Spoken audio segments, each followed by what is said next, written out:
Hello everyone, today I'm going to show you how to set up Proxy with GoLogin. Here we see their pricing plans. You can try everything for free.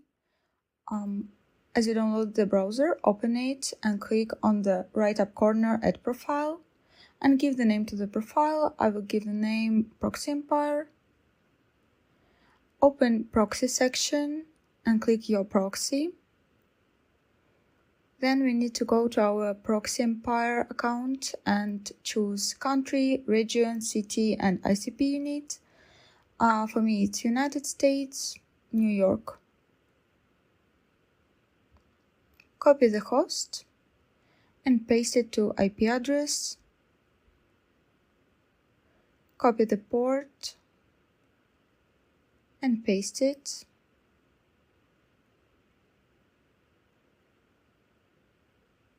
Now we need to copy and paste the login, username, and do same with password.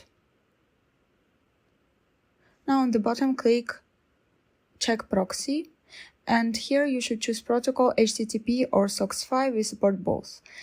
And in the end click create profile. Click the button run and view. The browser is opened. Let's check our proxy on the website hoa.net. We see the New York, United States. Everything installed correctly. Thank you for your attention. If you have any questions, drop them in the comments.